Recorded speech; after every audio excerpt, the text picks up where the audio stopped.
इस बात पर पहले तो निश्चय चाहिए। निश्चय हो तो निश्चय करने वालों की चलन बड़ी अच्छी चले। बहुतों को इस बात का निश्चय ही नहीं होता है, तो फिर टूट पड़ते हैं। और टूटते भी ऐसे हैं जैसे कि बेताले हो जाते हैं। बहुत ऐसे भी हैं जो यहाँ बैठे बैठे भी बुद्धि कहीं और जाती रहती है।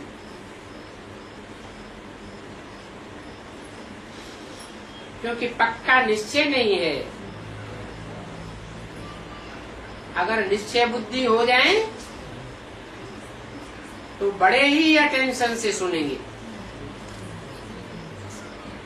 निश्चय बुद्धि बने बगैर कोई पढ़ाई पढ़ नहीं सकता।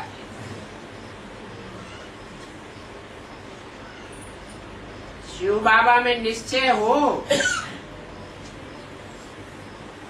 तब बाबा की बोली हुई बातें दिल से लगे।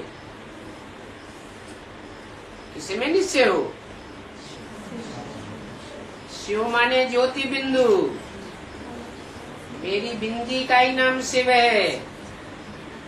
और बाबा साकार को कहा जाता है। साकार और निराकार का मेल शिव बाबा कहा जाता है। तो उसमें निश्चय हो, परंतु निश्चय नंबरवार पुरुषार्थ अनुसार है।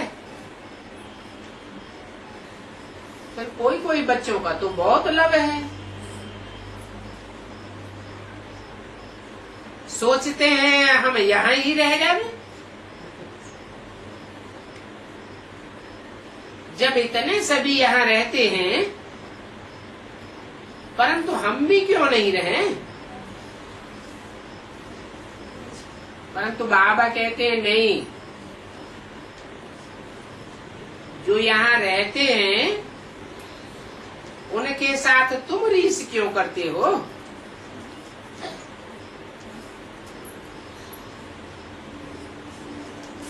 जो यहाँ रहते हैं उनका हिसाब किताब ऐसा है। जो लौकिक बंधनों से निवृत्त हो गए, कोई तो सहज सहज निवृत्त हो जाते हैं,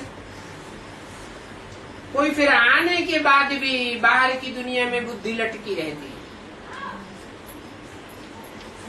तो बाप कहते हैं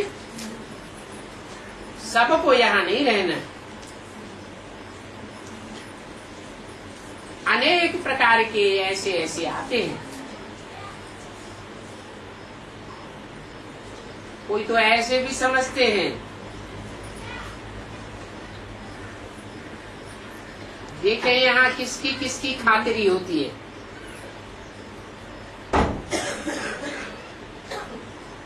किसको आम मिलता है, किसको नहीं मिलता है, किसको अच्छा भोजन मिलता है, किसको नहीं मिलता है। सोचना चाहिए। भगवान की तो सबके प्रति संभावना होगी,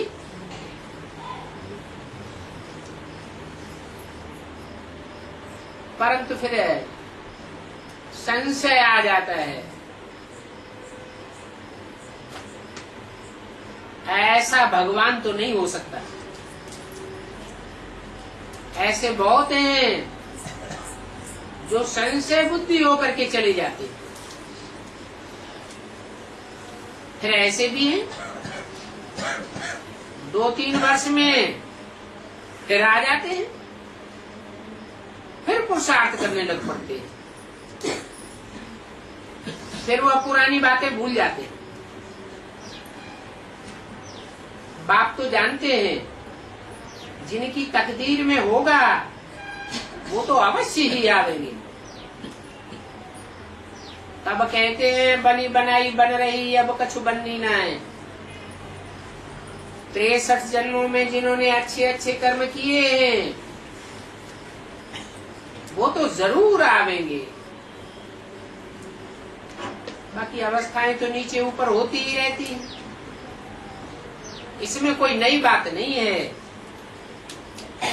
कल पहले भी ऐसे हुआ होगा और फिर भी ऐसे ही होगा।